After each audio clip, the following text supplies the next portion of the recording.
നമസ്കാരം. ശബരിമല മണ്ഡലകാലം എന്തുകൊണ്ട് വൃശ്ചിക മാസത്തിൽ ആരംഭിക്കുന്നു എന്നതിനെപ്പറ്റി ആചാര്യന്മാർ എന്തു പറഞ്ഞിരിക്കുന്നു എന്നൊന്ന് മനസ്സിലാക്കാം. ഒരു മണ്ഡലം എന്നാൽ 41 ദിവസത്തിനെയാണ് പറയുന്നത്. അയ്യപ്പനുമായി ബന്ധപ്പെടുത്തി പറയുമ്പോൾ ഈ മണ്ഡലകാലം വൃശ്ചിക മാസത്തിലാണ് തുടങ്ങുന്നത്. ഇതിന് കാരണം വൃശ്ചികം ധനു മാസങ്ങൾ ദക്ഷിണായനത്തിലെ അവസാന മാസങ്ങളാണ്. മകരമാസം മുതൽ ഉത്തരായന ആരംഭിക്കും.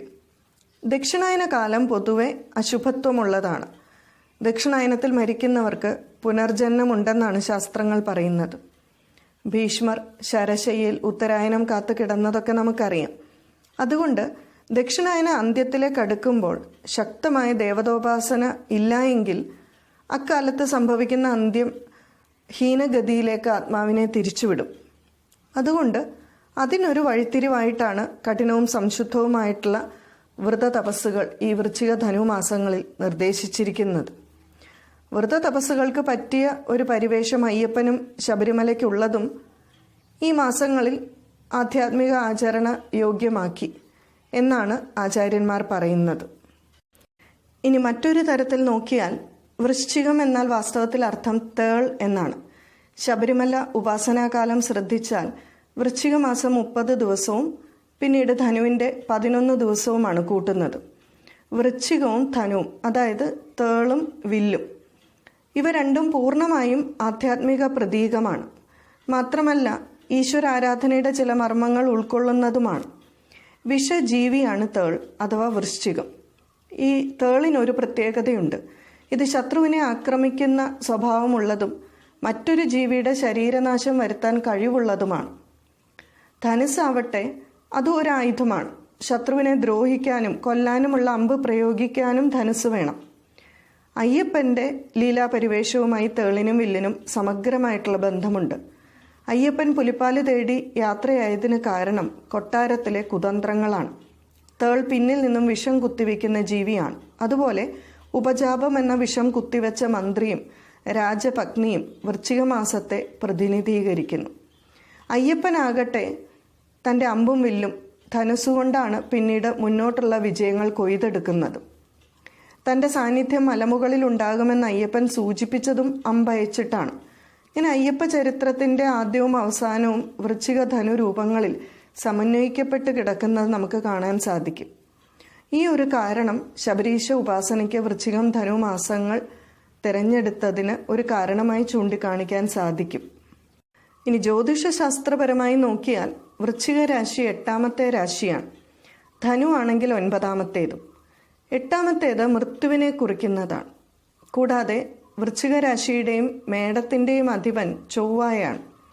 ചൊവ്വ ശത്രുത, യുദ്ധം, പ്രകൃതിക്ഷോഭം ഇവയുടെ അധിപനാണ്.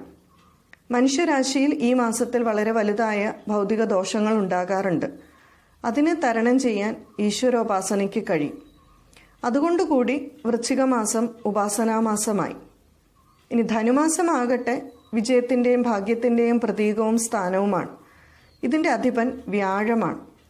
ഭൗതികവും ആധ്യാത്മികവുമായ മൃത്യുവിൻ്റെ 8ാം സ്ഥാനത്ത് നിന്നും വിജയത്തിൻ്റെയും ഭാഗ്യത്തിൻ്റെയും ആ ഒരു മേഖലയിലേക്ക് സഞ്ചാരം. ഇത് വൃശ്ചിക മാസത്തിൽ നിന്നും ധനുമാസത്തിലേക്ക് കടന്ന് പൂർണ്ണമാകുന്നതിനെ സൂചിപ്പിക്കുന്നു. മാത്രമല്ല വീണ്ടും നമുക്കറിയാം, വൃശ്ചിക ലഗ്നത്തിൽ ധനുമാസത്തിലെ ഉത്രം നക്ഷത്രത്തിലായിരുന്നു അയ്യപ്പ ജനനം. അപ്പം അടുത്തടുത്ത 2 മാസങ്ങളാണ് വൃശ്ചികം ധനു. ഇത് രണ്ടും അയ്യപ്പ ചരിത്രവുമായി ബന്ധപ്പെട്ടതുകൂടി ആയതുകൊണ്ട് രണ്ടിനെയും വളരെ പ്രാധാന്യതയോടുകൂടി സ്വീകരിക്കാൻ കാരണമായി. നമ്മൾ പറഞ്ഞു വൃശ്ചിക രാശിയുടെ സ്വാമി അല്ലെങ്കിൽ അധിപൻ ചൊവ്വയാണ്. ഈ ചൊവ്വ പ്രാണൻ അഥവാ ജീവാത്മാവിനെയാണ് സൂചിപ്പിക്കുന്നത്. ധനുമാസത്തിൻ്റെ നാഥനായിട്ടുള്ള അധിപനായിട്ടുള്ള വ്യാഴം പരമാത്മാവ് അഥവാ ഈശ്വരനെയാണ് സൂചിപ്പിക്കുന്നത്. വേദാന്തത്തിൽ പ്രണവോ ധനു ശരോഹ്യാത്മാ ബ്രഹ്മതൻ ലക്ഷ്യമുച്യതേ, അതായത് പ്രണവം അഥവാ ഓംകാരം വില്ലാക്കിക്കൊണ്ട് ആത്മാവിനെ ശരമാക്കി ബ്രഹ്മത്വം എന്ന ലക്ഷ്യത്തിലേക്ക് തൊടുത്തുവിടണമെന്നാണ് പറഞ്ഞിരിക്കുന്നത്. ചൊവ്വയായിരിക്കുന്ന ജീവാത്മഭാവത്തിൽ നിന്നും വ്യാഴമാകുന്ന ദേവഭാവത്തിലേക്ക് അല്ലെങ്കിൽ ആ ഒരു പരമാത്മാവ് ഭാവത്തിലേക്ക് ലക്ഷ്യം വെച്ച് നീങ്ങുന്നതിൻ്റെ പ്രതീകമാണ് വൃശ്ചികത്തിൽ നിന്നും ധനുവിലേക്കുള്ള സാധനാ സഞ്ചാരം. മണ്ഡലകാലം എടുക്കുമ്പോൾ നമ്മൾ ധനുമാസം പൂർത്തിയാക്കാറില്ല.